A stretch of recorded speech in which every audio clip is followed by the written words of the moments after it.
Edward Griffin is the author of that book. Edward Griffin. Like I said, I found it fascinating. And I never considered myself a nerd until I read that book and thought it was exciting.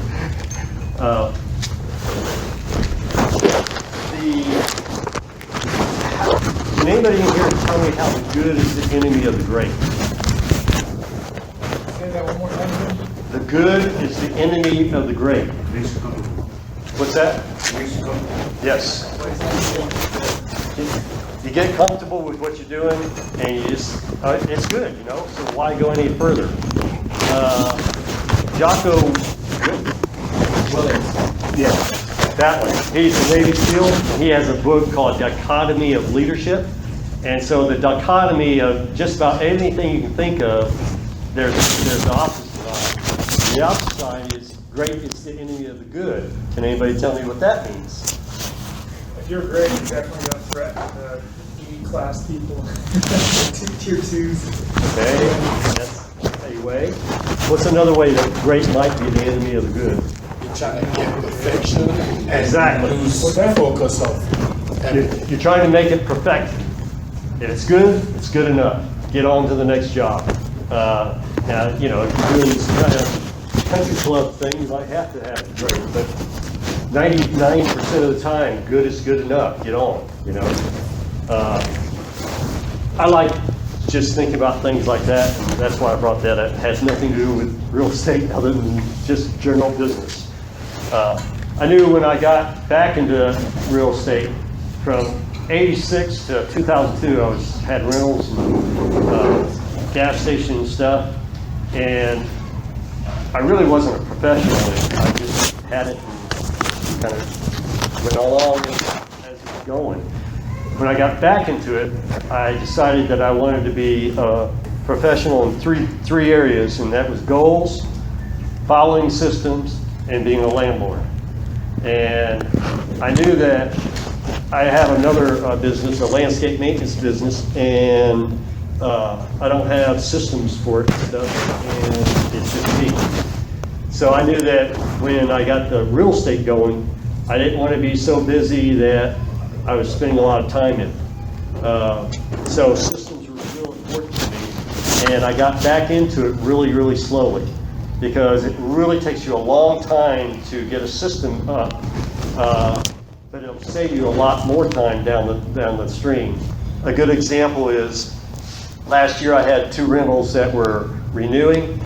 It took me about 3 hours, and one of them was for $25 increase a month, and the other was for $100. The $100 I would have definitely done no matter how long it took me. The 25, I thought, you know, I'm not sure I'd have done that, even if it had just been that. But then if you think 2 or 3 hours, even if it was 3 hours, that's 25 is $300, that's $100 an hour, so it wasn't bad money. But I thought, you know, my time, I don't know. So then I got thinking, like Ron said, I'm always thinking, you know. I thought, well, now how can I do this so it doesn't take me as long? And I thought for a couple of weeks, and I thought, oh, I could just have a little addendum that I could have them sign, and they could send it back to me. And so I've been working on that. So far, I've got about 4 or 5 hours that I've put into this thing. I've got 2 or 3 rentals that are renewing this year. And the first one I sent it out was just kind of a test. I got it, took me maybe 4 hours to get it all written up and everything. I sent it out to them and got it back. And probably the work that I actually put in just writing it up and changing what I needed to change, maybe 10 minutes. And I thought, you know, that's still a lot of time, you know? So now what I'm trying to do is write the SOP for it so that my assistant, she can do it next time. I have 2 more renewals this year, and one I have to do a complete lease up because they were on the old lease, and my new lease is better than the old lease. And so I only got 1 more time to test it out, but it'll be good enough once I get it done that next time I can just hand it to her and tell her, okay, go get the file for property 1105, whatever, you know, and she can go do it, get the form out, and fill it out, and it'll take me a minute now. But it's taken 4 or 5 hours to get this form filled out, get it, and figure out how to do it and everything. So systems take you a lot longer to do it initially, but once you do it, it puts it on automatic. So I totally encourage you to get your systems going as you go. Don't wait until you get too busy, because then you're going to be really, all tied up, and you may get them going, but it'll cost you a lot more later on in time. I'm from Florida. I spoke a couple months ago, and I was telling people that people in Florida just think differently. I was making some jokes and stuff. Like, one of the jokes I said was, we used to have a quicksand box in the backyard, and I was a single kid eventually, and I told them that I almost got eaten by an alligator. Well, a couple of people asked me about that alligator story, and that was a true story. Marty Johnson and I, we both like snakes, and we went back to Tarpon Springs Zoo to look for pythons, and there was this dead alligator back there. And he was probably from here to the door, and I hit him with a stick, and he goes, and he mouth opens up. I told him he had me or Marty for dinner, because they're very fast. And he was probably from about here to Robin Long, so he was a big one. But there's flies and stuff crawling out of his eyes. He looked at me. I'm glad I wasn't dead. I started out in real estate in 1986. I wanted to have a place to put my lawn equipment, so I bought this house. The lady had died. She was one of my customers. Her son was in Houston, and I called him up and talked to him and said, what are you going to do? He said, I'm going to sell it. I asked if I could buy it. He owner financed it for me. I didn't even know what owner finance was. I just knew I didn't have any money, and if he wanted to do it, I could give him a bunch of money down. He knew me because I worked for his mom for 4 or 5 years, and he knew I was an honest guy, and I've been around and stuff. So they sold me that. I kept my stuff in the garage, rented out the house. Even back then, even though I didn't consider myself a professional, I still kind of like, how can I do this and not have junky people in my houses? So my wife's a school teacher. So one of the things we developed over the years was we asked them where the kids went to school, and my wife would call over to that school to one of her friends and find out what kind of kids they were. If they were little hellions running around, they wouldn't get my place. If they were good kids, then, most likely the parents are good parents. Another thing I did, who remembers Circuit City? Yeah. Well, there's a Circuit City here in Odessa and in Midland. And the guy was moving from here over to Midland, and he'd been staying in an apartment over there, him and his wife, and they had lived over here for 5 years. And on paper, this guy looked really good. I mean, he was making like $80,000, this is back in the 80s. And he was taking over as store manager over there, so and he'd been over here for quite a few years at this Circuit City. And I had everything all done, all these background checks, and I drove all the way over here to talk to the neighbors where he was over here, and they said, oh, you don't want to rent to him. They had to drag the carpet out of there. It was so nasty. It smelt up the place. And so I told him, I'm sorry, I can't. And, he threatened to sue me because he wanted to know, well, why, and I wouldn't tell him why. You have to tell him why if it's a financial reason. You have to tell them why. But the other reasons you don't have to tell them. And it said so right on my little application. It said I would only tell you for financial reasons. And never heard from him again.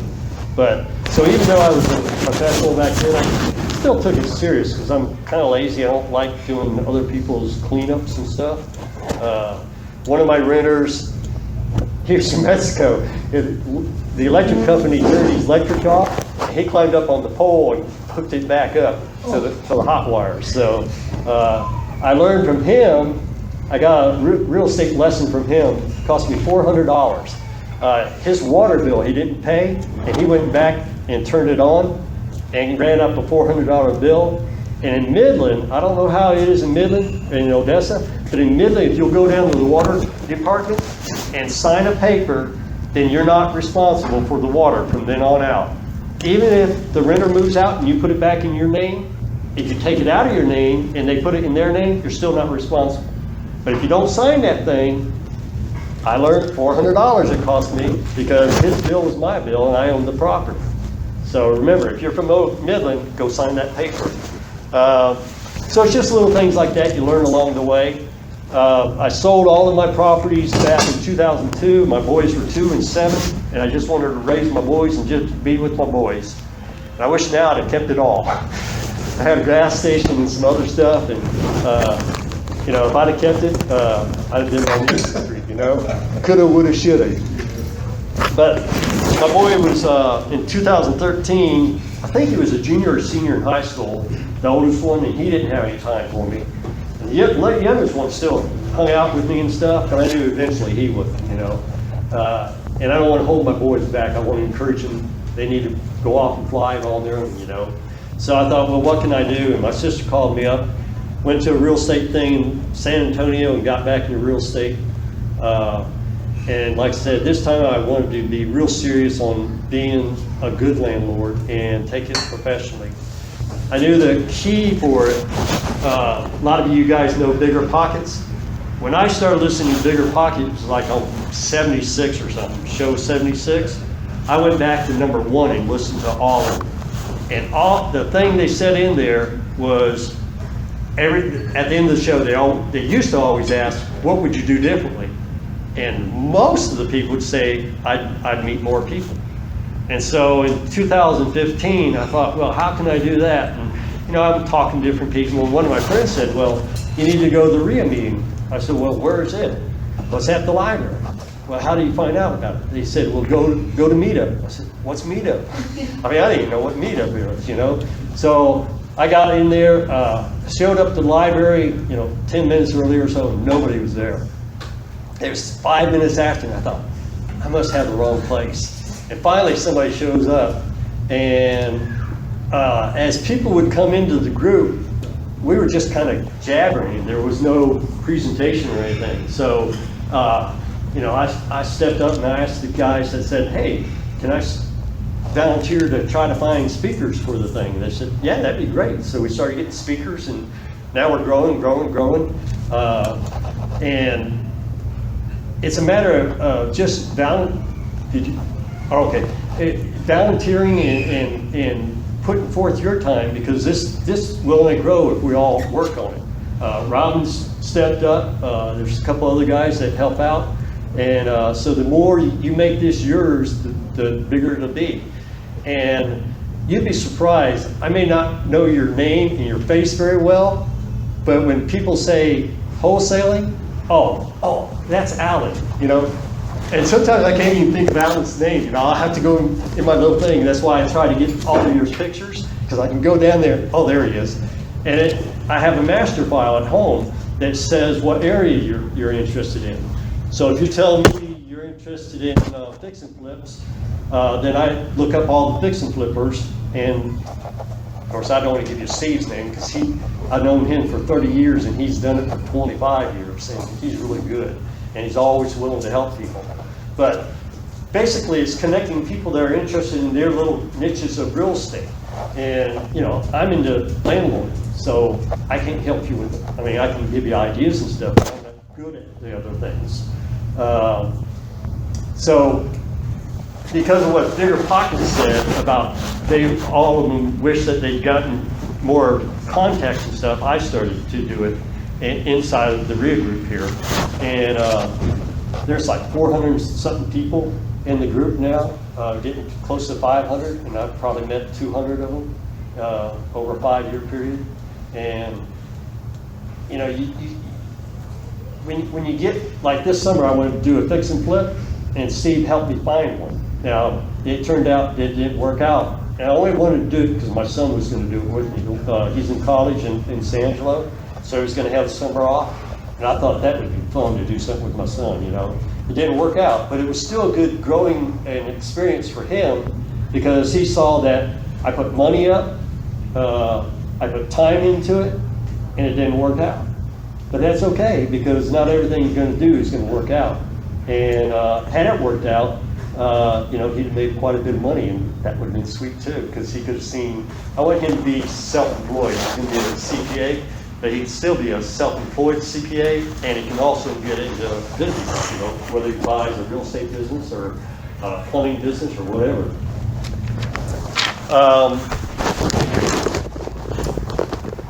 I wanted my time to be free, so that's why the systems is really important to me.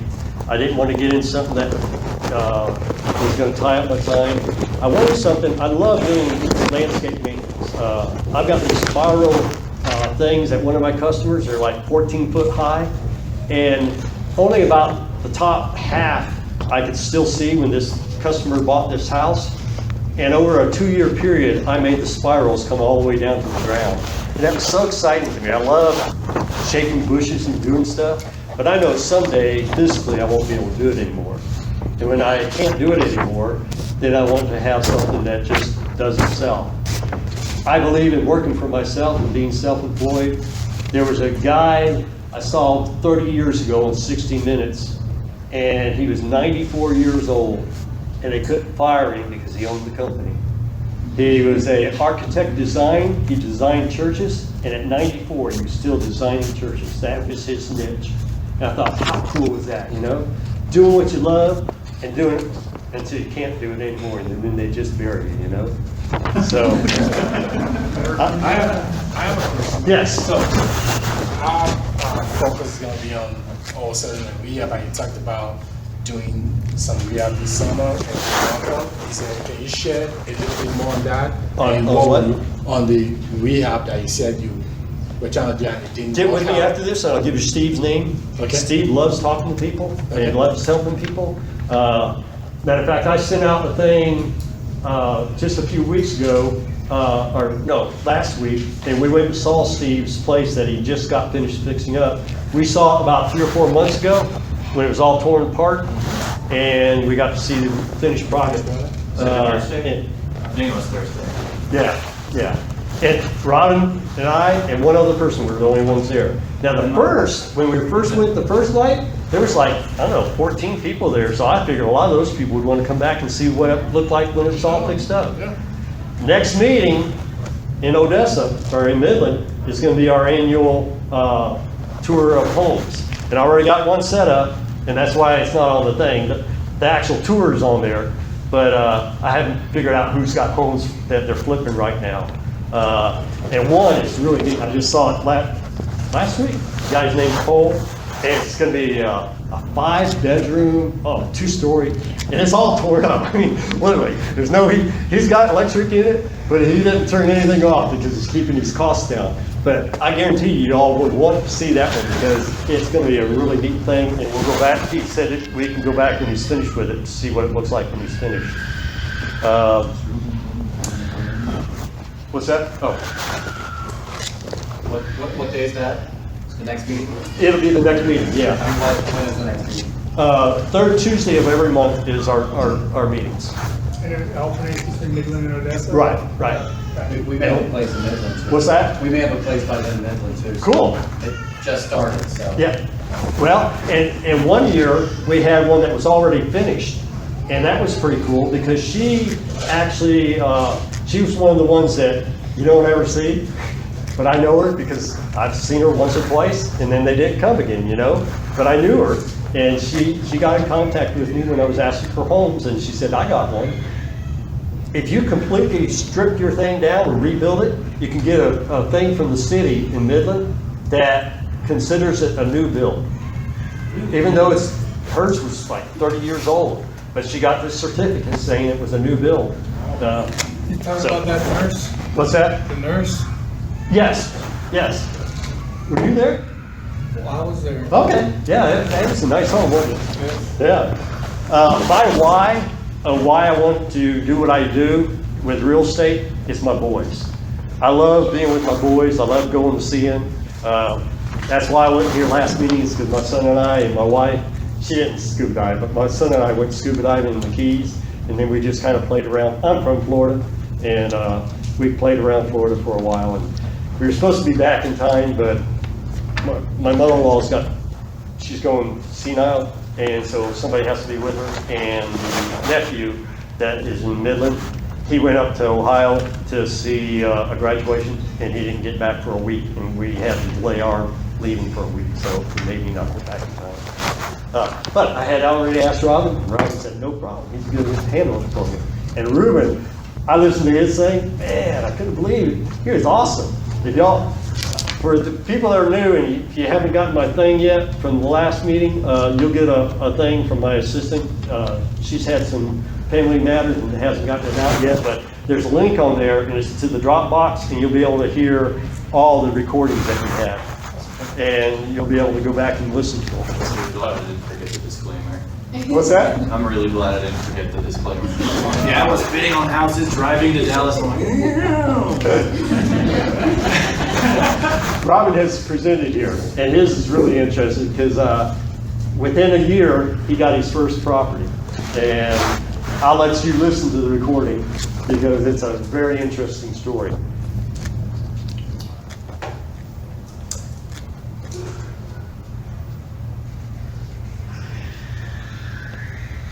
Right now is a great time to have rentals. If one comes up empty, you'll have 20 or 30 people in a month that wants it. Now, I've also been in the bad times too, where you only have 2 or 3 people in the month that wants it. But I personally am very strict at who goes in my places because, like I said, I'm lazy. I don't want to clean up a mess. And I know that if I get the right people in my places, then it'll be good for them and it'll be good for me. And so it's better for you to hold off and get the right person than to get the wrong person and have them tear your place up. This book is the best book I've ever seen on landlording. It's called Landlording, and she's got these kind of illustrations inside, but it's a lot of good information in here. Any book I get on landlording or rentals, I get this book. I don't remember where I got it, but I just started reading it. It starts on chapter 3. I don't know if y'all can tell, these pages are falling out. This is an old book. I don't know who gave it to me, but I just started reading it. It's been on my reading list for over a year. That's why I don't remember who gave it to me. But even though it starts on chapter 3, there's something in this book I'm going to learn. I don't know what it is yet. If you're going to do fix and flips, read everything you can on fix and flips. Become the expert.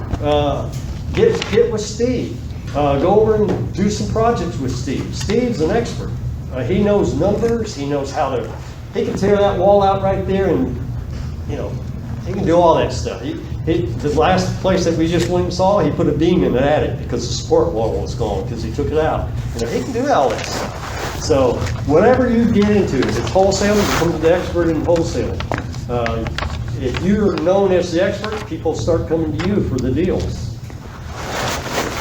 Let's see. I have 2 systems for tonight. I'm only going to tell you how I pick tenants, and then sometime, maybe later on this year or next year, I'll show you how I sit down and actually sign the contract and my lease, because my lease is a lot different. It's weird, like Robin said. David Tilley, you can write him down if you're going to be a landlord. David Tilley, go on the internet and listen to everything you can on him. There's about 10, 15 hours worth of stuff on it. And I listened to everything I could on YouTube. How do you spell his name? Tilley, T-I-L-N-E-Y, David. And he lives in Florida, and all his properties in Colorado. And so that's why I started listening to him, because I wanted to have that kind of thing where I didn't have to be around and I could have my real estate stuff. And I had been to his seminar, but I only went to his seminar. I do that to everybody. If I hear of a good guy, I listen to everything I can for free before I pay for anything. And then if he's no good, I don't have to pay anything. David's somebody you would want to go to if you're going to be a landlord. If you're going to have somebody else do your stuff for you, management company, then you probably don't need to. I'm kind of nerdy that way. I like to do my own rentals. I want to know who's in my properties. And I only do stuff in Midland. I won't even drive over to here to Odessa to do a deal on rentals or any kind of real estate deal. I say that. I haven't. to Odessa for several different things, but basically I stay just in Midland, and that way I don't waste time driving around. So the two systems I'm going to show you tonight is, one is if the property is new, or if the renters will not help to release the place, or if they've already moved out. By law, you can't force a renter to help you show the place. You can go over, by law, you can go over and show it, and you have to arrange it with them when you go over. But with my systems, I don't even go. And I just send the people over to them. And the people that have already gone through it and gotten a place like that, they know and they want to do it that way because they think it's a good way to do it. And then the second one is if they're going to help you with it. And so as I go along, I'll try to remember to tell you which paper that I'm showing you is for which thing. The first thing you're going to want to do,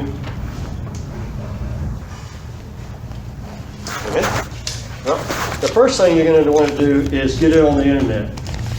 And I suggest this is one of my properties, and I have that is, please do not go by and disturb the residents. That's on the internet because I don't want anybody disturbing my renters.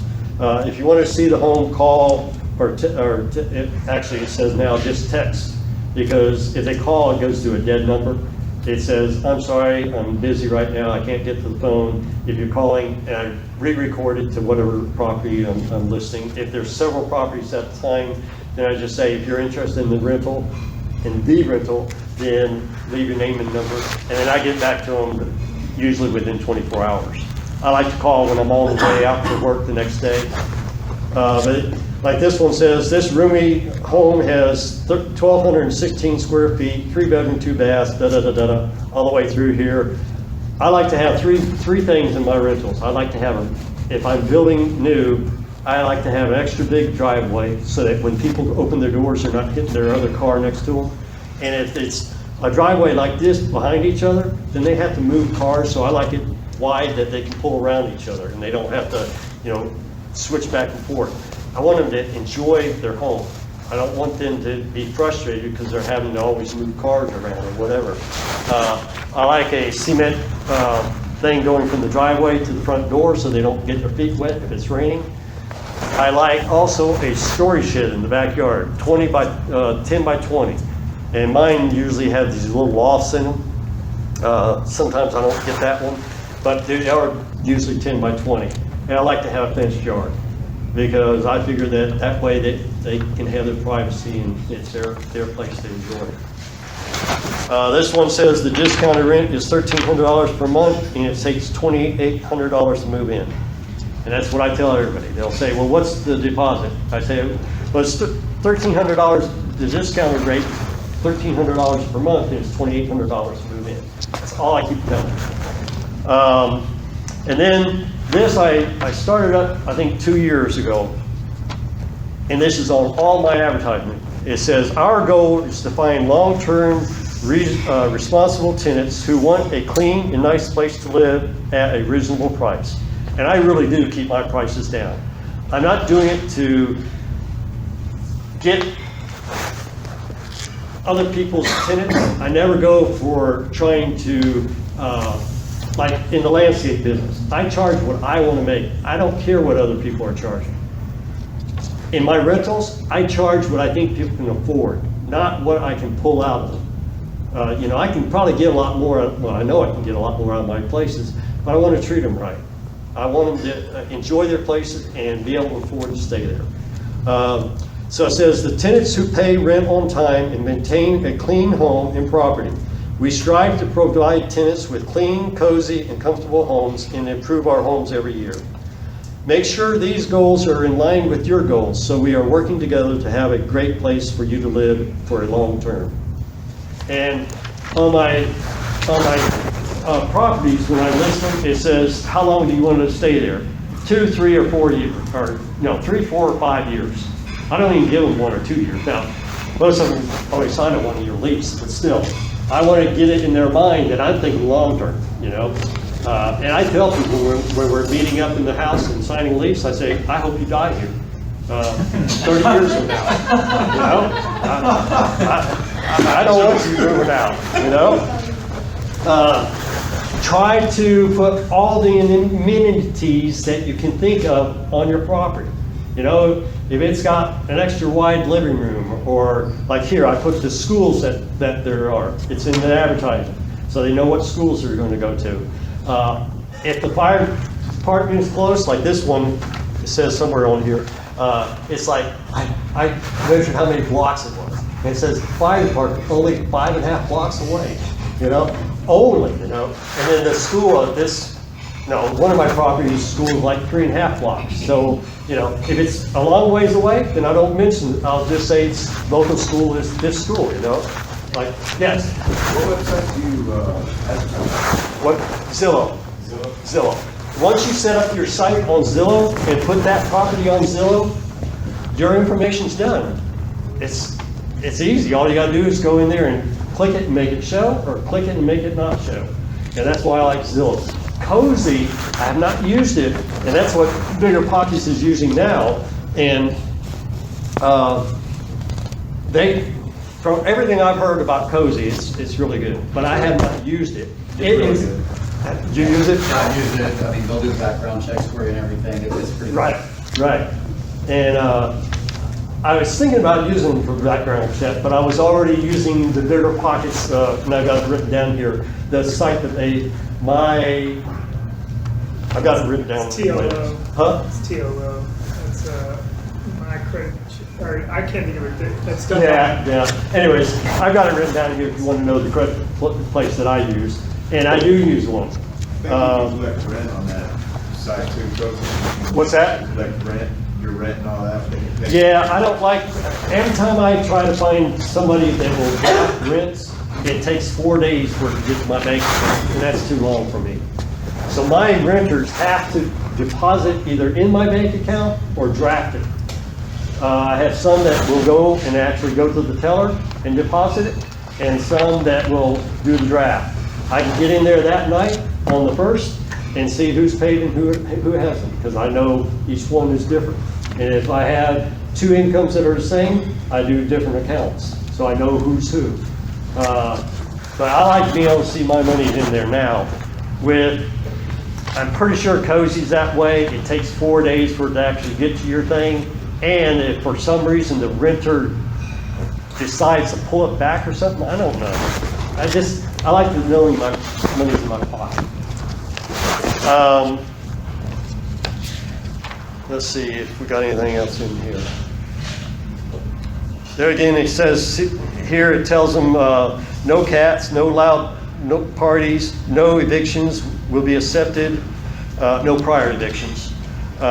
Discharge of bankruptcy is okay with me, but I want to see what it is, and I'll see it when the credit report comes in. And if they got a bankruptcy, they need to talk to me, because if they just being bummed, like my dad, he claimed bankruptcy 4 times in his life. And the 4th time, he was just waiting for the 7 years to go up. And I respect that, not a bit. But, so there's stories, you know, it could be medical or something, so there could be a story to a bankruptcy. I tell them no sex offenders. And I just say them, kids are in the neighborhood, so I don't allow sex offenders. And then again, down here it says, only clean and responsible people who pay rent on time and maintain a clean home with a valid picture ID may apply. And I'm being blunt. You're not going to take care of my home, don't bother, because I'm going to find out. It says, at the bottom it says, be prepared to complete an application and supply a $45 application fee for each resident 18 and over. And then it tells whatever else I need from them. Every time you meet with a tenant or you talk to a tenant, somebody's training somebody. They're going to either be training you or you're going to be training them. And so you better decide who's in charge. And if it's you, you better be training them and telling them what you want. And you can do it nicely. Never tell them what you want, because they don't care what you want. Tell them what they want. What's your name? Adam? Adam, I'm glad you're here. You know, I I own this property, but I don't have a choice on the way that I do this. The guys that lend me money will not lend me money if I don't use their system. And part of their system is that you put their money, your money, straight into the bank account. They do that because of what's good for you. Let's say a year from now, you want to go out and get a home. You want to buy a home. Well, if I'm just a landlord and you're just giving me money, banks don't take my word for it. But if it goes straight into the bank account, I can pull up the records and show that you paid on time all the time. And that's why they set up their system, so that it's good for you. If you want another landlord, we can prove that you paid your rent on time. See, I'm telling what's good for him, not what, he doesn't care about me.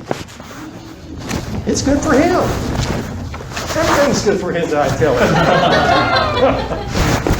him.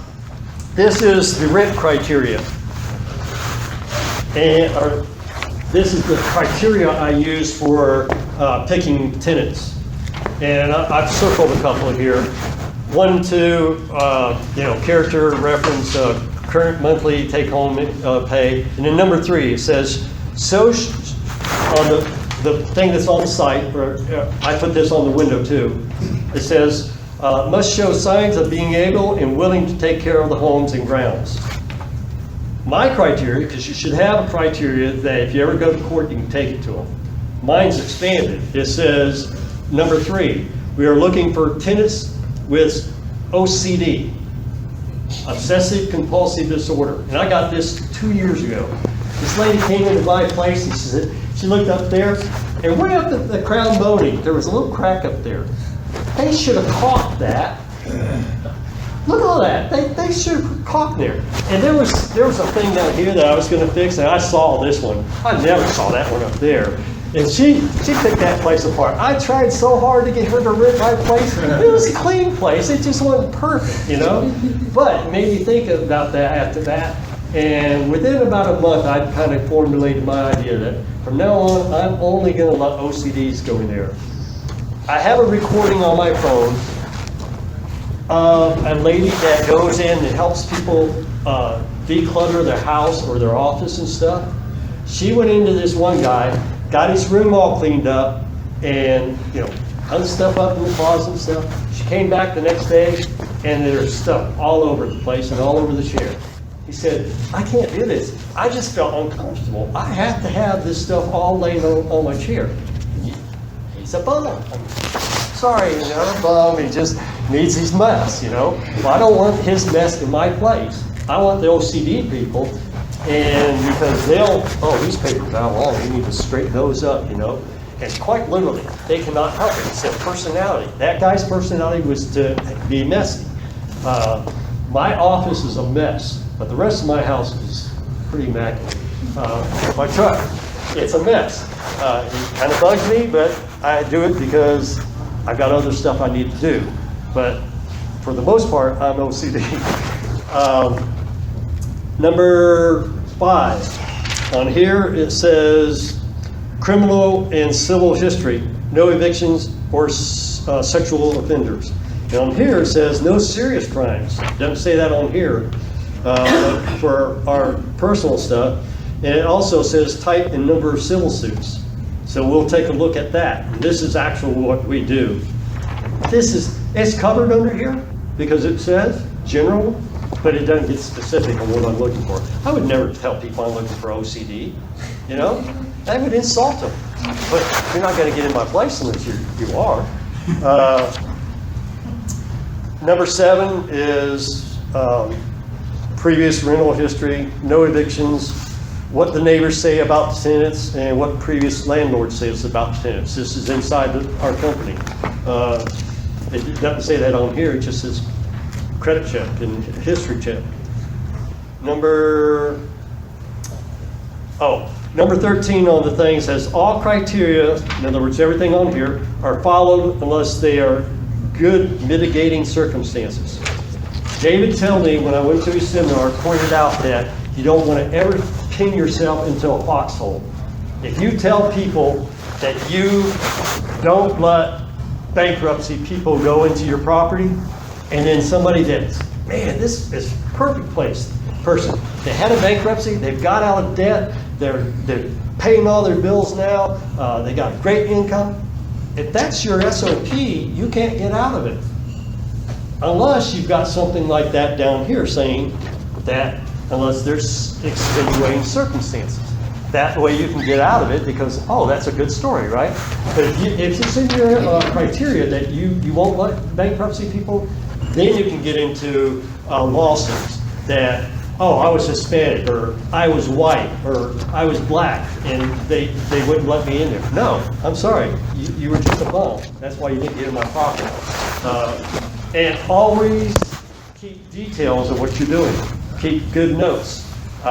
When you apply for my thing, I'll keep notes on there, and I'll keep that thing forever. My wife needs mine stuff. I've got taxes from 30 years ago in my boxes, and she hates that about me, but she likes it when we get to do stuff. So let's see.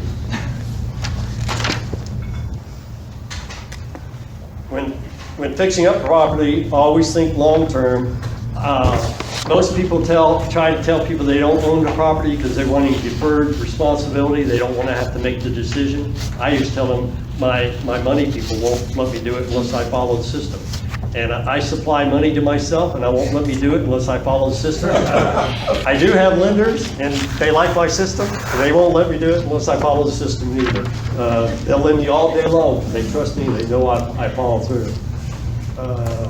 Also, once a year, I'll find a friend or somebody out of town. I'll get a bunch of letters together, put them in self-addressed envelopes, mail them to my friend, and it's every year or two, it's not exact. And then they'll mail them out to the tenants. It's all the work's done. They just have to drop it in the box, like from Florida, so it looks like it's not coming from Midland. And it just asks, how is Lee doing? And it says something like, this is only for us investors. We don't show Lee this or anything. Unfortunately, I've never gotten a complaint, which is what I'm looking for. I really do want to know what I can do to do better. And they go, oh, Lee's great. Tell them what I'm doing that's wrong so I can improve, So, but I still do it so that they think, oh, yeah, somebody's out there that's controlling Lee. You like that, huh? So, lots of pictures. Yeah, anywhere in Midland, and it's on all of my advertising, property is conveniently located to everywhere in town. It doesn't matter where it is. Yes, it is. I mean, we're 15 minutes from anywhere in town. I live south of town, and I can get anywhere in a half hour. From one side to the other, and I live 2 miles south of town. It only takes me a half hour. I'm looking for, I don't care. In our master thing, it does talk about credit score, but it's and I've kept it in there only because if I go for a higher end houses, mine are mobile homes and lower end houses. Steve Sanders only does B plus properties. I do C properties. C properties are kind of lower middle income. D properties are war zones, and I don't do those properties. I would live any one of my properties. My wife won't, but I'd go at night if I feel comfortable going at night. And I would feel comfortable going with her at night. She wouldn't, but I would. So I don't look for income for credit score because that's not going to pay the bill. The income is going to pay the bill, and whether they're willing and able to pay the bill. If they're not willing, it doesn't matter how much money they make. I do run it, and I tell people when they're applying, I say, don't try to kid me. I've got a guy that's been doing this for a long time, and I send it over to him, and he does the background check and everything, and he's really good at what he does.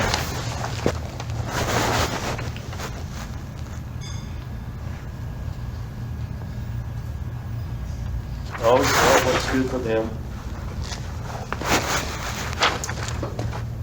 This is if the renter's moving out, and it's just a procedure, and it's got things on it like turn on electricity. If renters moved out, the electricity was off. And I'm at the time in my life that I want the air conditioner on if I'm working in the house. Cole, he's working in that house that we're gonna go see, there's no air conditioner on. And he's saving money. And when I was young, I used to work stuff like that too. Who knows what Febreze is? Yeah. I heard a story on how that got started, and that stuff will take skunk smell out of a cabin up in the mountains. They were going up, and this lady was forest ranger, and she always had skunk smell. And they sprayed it, got rid of all skunk. So I figured it does. So I spray it in the vents and everything. When somebody moves out, I spray all throughout the house. If they move it out and I haven't gotten a renter in the meantime. I inspect the home, clean. I have a lady that'll come by and clean it.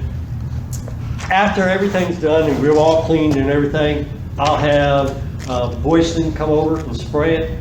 For like $130, they'll spray it, and it's guaranteed for 6 months. And so I tell the tenants, I say, this got no bugs in it now. It won't have any bugs if you keep it clean. If you get food in it, you'll see bugs, and that's on you. And quite literally, my tenants pay for almost everything except for like air conditioning and major things like that I'll do. Not even my appliance I won't stand behind. My appliances are in there solely for my convenience. If they go out, I'll take the thing out and they can buy their own and take it with them or whatever, but I don't guarantee anything. And there again, what was your name again? Adam. You know why I don't do the refrigerator?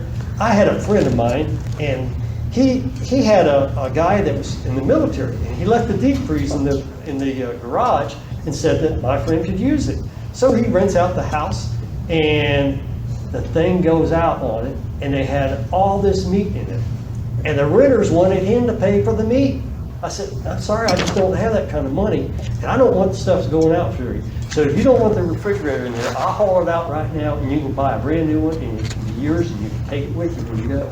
You know, but I don't want my old junker here. It doesn't look bad. It's just, you know, it's old, you know, and I don't want to go out on you and cost you money. I'm just going to use this one until it goes out, but I'm not responsible for it, right?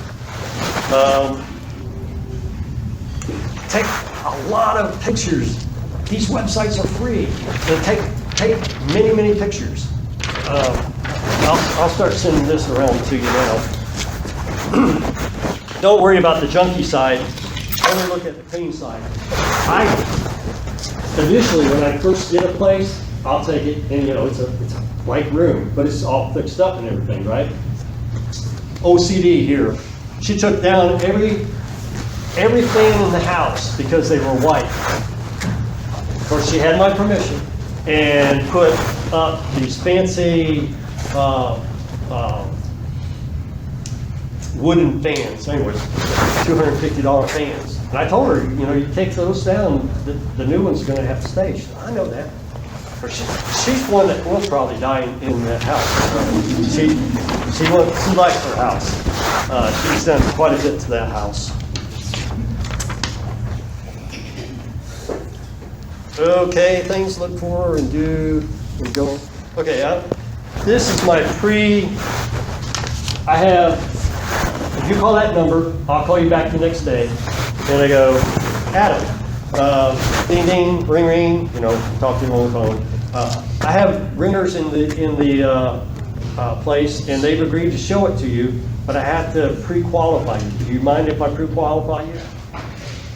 Go for it. Okay, so then I start asking these questions, and I said, you know, I ask a few questions, and I'm on my truck, and that's why I do it the next day, so I can be driving around town. I don't like to sit and talk to people. Well, I do, but not the renter. And it says, let me explain the good things and the bad things about this property to you. The good thing is it's a house, and there's lots of room in it, and it's yours. The bad things is it's not an apartment, and I can't be doing things that apartments do for you. The good thing is it's got a fenced backyard. You can have barbecues, parties back there, and enjoy your fenced backyard. The bad thing is it's got a fenced backyard, and you got to mow it. You know, I'm setting the expectations up right away. You know, and It's in here, change the light bulbs and stuff. And I'll read this 2 or 3 times before I do it, so I haven't done this in 2 or 3 years, so my mind's a little rusty on this. It says, are you willing to be able to do these things? I tell them all the stuff that they have to do, and of course they say yes, because they want the place. And if they ever say no, then that's fine, then they're just not the one for me, and I'm not the one for them. And then again, I tell them what the goal is. And I said, make sure these are your goals. That's in everything I have. It's even in the lease, the goals. Because if I go to court, I want to pin my lease to show that I wasn't looking for somebody that moved out 2 months from now. Now, I love it if they move out 2 months from now, because in my system, I make money if they move out. Let's see. It says, if at any time during the process you don't understand anything, take it to your lawyer and get it explained. I'll explain it the best I can, but you really need to go take it to your lawyer. And it says that in several of my advertisements. And I have this in here, and I don't tell them this, but I say, during our conversation, I say, and by the way, if you want to fix up the place, if you want to repaint it or something, just let me know before you do it, and we'll okay it. We look for people to make it your home. It's not my home anymore, it's yours. Because I'm really looking forward to retile the floor, put ceiling fans up, and people do stuff like that if you give them permission. And you don't want to have them do cheap work either. You got to make sure that if they're going to do tile work or something like that, they're capable of doing it. Otherwise, they need to hire a contractor. What time is it? Let's see. 8? Oh, running out of time. Oh my goodness. Okay. There again, it says the main thing about it, the application is to be honest. A man told me one time that he was living with his girlfriend two years, and when my guy ran the background check, found out he was living across town 6 months before and got kicked out. And he just told me he could have saved his application fee. And we don't really want your application fee, Adam. We want you a good renter. And so when you turn your application in, I'll look at that thing. And if everything on there is honest and if everything's there correct, you're going to get the place. Because I can tell you right as I look at it whether you're going to get it or not, if it all checks out the way you say it is. And you won't waste your application fee. If there's something on there that you need, like a bankruptcy or something, let's talk about it. Because what's important to you may not be important to me, But what's important to me, you may not have any idea. So fill out the thing correctly and truthfully. In that way, we can find out whether you're going to get the place before I do the background check. Because once I do that, you're not going to get that application fee back. Actually, when they give me the money, if I look at it, I can tell whether they're going to pass or not. And once they give it to me, it's mine. I'm not trying to make money with the 45. I think my thing charges $35, so I'm only making $10. It's not even worth it, This is one things to look for and do when showing a house. There again, if the renter's not there, turn on all the lights in the house. I mean, in the closets, everywhere. Try to get a bright day. Cloudy days during the winter, there's a lot of cloudy days. If you get it on a bright day, get it on a bright day. Open up all the blinds, let as much light in as possible. It makes it look really nice if you do it that way. Make sure there's toilet paper in the restrooms, because sometimes they need to go to the restroom. Shower curtain, put a shower curtain on it. It just looks nice. You can get a nice cheap one from Walmart or something. There again, some Febreze. I do it out throughout the whole house. Sometimes I have music in the background, sometimes not. If I do, I don't have it loud. I'm hard of hearing, and just like when we're talking here, if everybody else is talking, like you, I will have trouble listening to. When it's just you and me, I can hear you good, and with your accent, I can handle it. When there's a lot of background, my hearing is, I have trouble with her. But she and I talked earlier, I didn't have any trouble. So it's just me, So I don't have the music loud. Tic-tac for breaths. It's on here, right? Because you don't want to have bad breath. Always have something.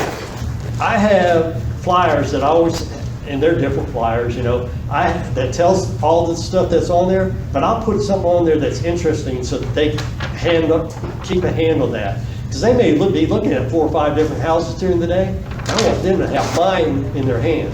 So they can, oh yeah, that was Lee. Yeah, that was a nice guy. Yeah, he's the one that's looking after our interests.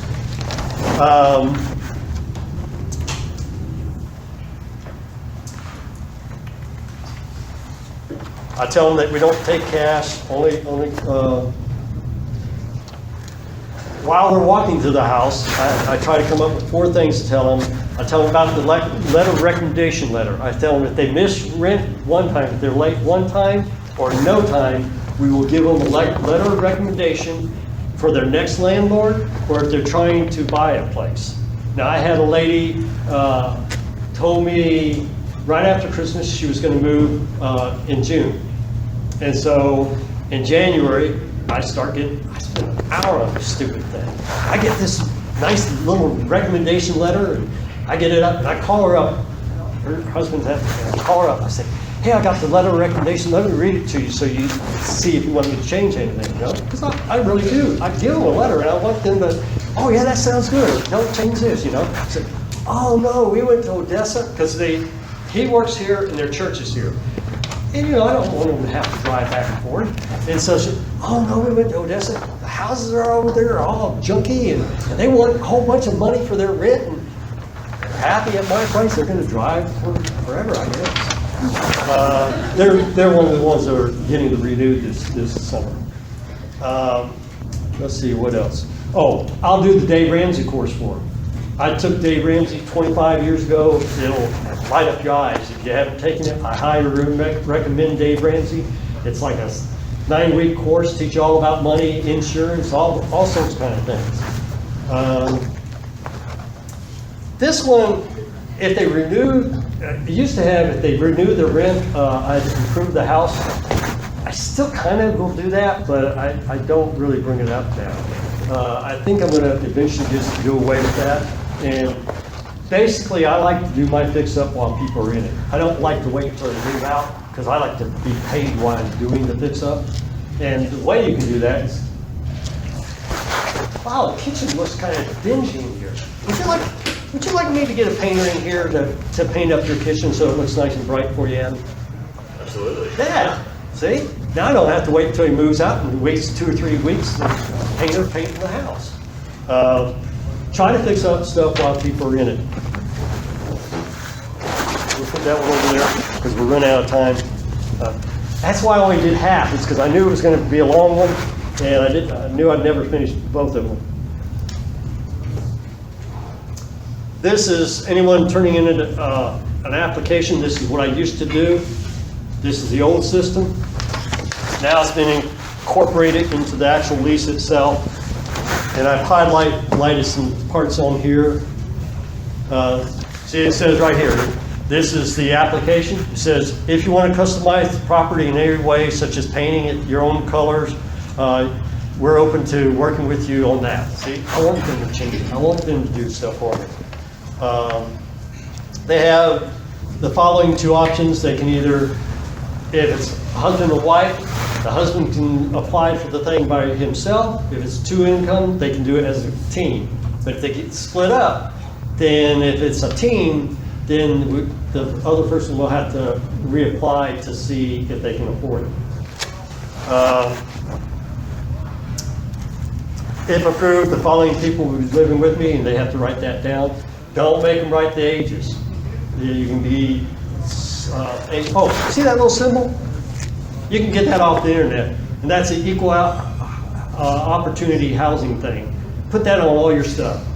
Put it up there. You want them to know you're not discriminating in any way. But once they've been approved for the house, then you can get their ages. Because they're already approved, they're going to move in. There's no age discrimination. Animals, I take pictures of the animals. Because I want to know what animal's in there. I don't want them switching animals on me. Oh, they will. They'll switch. professional references, other than people living with you. And then it says on the application, personal skills, plumbing, carpentry, painting, electrical, mechanical. I want to know what they can do. But, you know, if they're a carpenter, man, I want them. If they'll just be basically good, they don't have to be OCD if they're a carpenter. Let's see. Down here, it says that I can get information from everybody. It's quite lengthy on who all I can ask and what questions all I can ask. They're giving me permission to run this credit check. Because banks won't give you information unless you got something like that, so you can show them that they've given you permission. And there's a lot of people, like if people call me up for references, if it's a good reference, I'll tell them all day long. If it's bad reference, I'm sorry, my lawyer tells me never to give any kind of reference out for any reason, good or bad. I don't tell them I do it for the good ones. And that's why if a renter, if they can't get you to get their boss to call you, or their last landlord call you, then that tells you right there that something's up. Because if they're good renters, the landlord will want to help them out, won't they?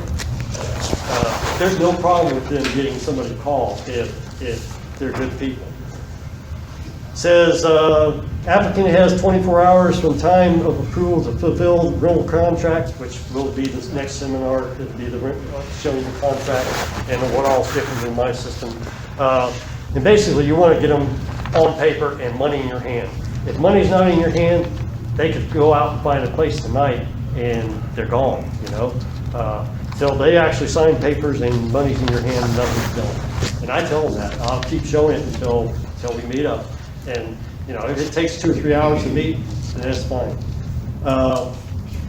That other paper now is incorporated down here. It says date, receive, date and time. In my advertisement, it does not say first come, first serve. It says most qualified. And David actually talked to an equal opportunity state person in Colorado that worked for EI, whatever they're called, anyways, and asked him, can we do it by best qualified, or does it have to be? And he said, no, if you have your criteria of what you're picking by, you can do best qualified. And that's what I do, because I don't care if you're the first one. If you're a messy person, I don't want you in my place. Application fee, I got a little check there. View property, of course, usually we meet at the property. Now this is only if we're meeting at the property. If the tenants are doing it, it's just a little bit different. I take a picture of them. I want to see their car insurance. I want to make sure that they got that much financial stuff to them. I have them text me or call me, because my number that I have will give a special number and shows who they are. And the way I have my phone set up, it does something for me. Bank statements, a lot of my people don't have banks, so they don't have bank statements, but it's on here. I do want to see pay stubs. I want to see what they make. I take a picture of their Texas ID, their driver's license, front and back. I want their email, and then I ask them where they found out about it. Because I have multiple places that they could have seen it. I got signs out on the towns and stuff, and that's good to know what you're advertising, which one's the best.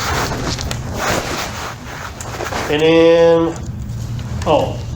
if the tenant is doing it, then I tell them, you know, in that pre-question thing, I go, now, I won't be there.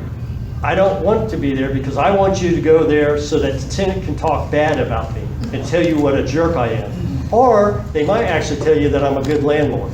But you know, if I'm standing there, they're not going to tell you whether I'm good or bad. And so I won't be there so that you guys can talk openly about me. See, it's not about me, it's about them, so they can find out what kind of guy I am. It also tells about the property, right? And so the tenants will show it. Usually the tenants are talking to each other and I'm talking to them, and the old tenants will move out a day or two early. Sometimes it's the same day, but even if it's the same day, if they're talking to each other, the new ones can move in, and Now there I have to get involved a little bit, only because I gotta make sure that I come over and rekey it. I've got special locks that it takes me about 10 seconds to pull the cylinder out and put a new lock in. They're a little bit more expensive, but it's better than paying $70 or $90 to have locksmith off, or go over and take an hour of your time pulling it off and taking it to the locksmith. Takes like 10 seconds to do each one. So then they go over and usually I will send them the application through email. I can leave it with the tenants, but I prefer sending it through email. And that way I can test out their email thing. If I set up, the last thing I do is I set up a time and a place to sign the lease. It's usually at a restaurant. And then I make sure that they bring certified funds. If they happen to have cash, you know, they forget to get certain, I'll take cash, but I won't tell people that. Because I don't want people thinking I don't walk around. I got 20 bucks in my wallet all times, and the rest is all credit card. And then I make sure that they know it's going to take 2 to 3 hours to sign the lease. That's a long time, but I read the lease all the way through. I won't read it to you all when we're through that part, but I will tell you the highlights of the lease. Because in the lease, I've got like 15 different things that I do that's not part of the lease. And one of them is telling about Dave Ramsey. It's in there, and I got check marks of each thing I've told them about. I try to tell good things or bad things when I do the lease up. The hardest thing about it is when I tell them about the eviction process and the Texas state law. That's the hardest thing for me. Right before it, I've got something like Dave Ramsey that I'm giving them for free, and right after it, I got another fun thing. It might be my fun things to do in the area. It's like, that's past 60 things now, but I give it to everybody in town. If y'all are new to town, see me, I've got 4 or 5 in my briefcase tonight, and I can get it to you. But I try to always sandwich good with bad. And I only have 2 or 3 bad things that I talk about. But it does take 2 or 3 hours, because I want us to be on the same wavelength. I want them to know that if they don't pay, they're not going to be able to stay. They're going to have to leave. And then if they don't, it happens from time to time, maybe they got paid this week and they only have half of the money, then don't let them give you half the rent money. Write up an option fee to rent that place, and let's say 2 weeks from now, well, now it's the middle of the month. Let's say it was the first of the month, and by the middle of the month they were going to have the other half. Have them pay for the option at the first of the month to be able to sign the lease in the middle of the month. And then the option fee will apply towards the lease if they sign the lease. And if they don't, then you keep the option money. And if you don't make it part of an option, because that money's yours as soon as they give it to you, then they can get it back. And you've lost 15 days of advertising and showing the place. You don't want to lose any time showing your place. And that's it.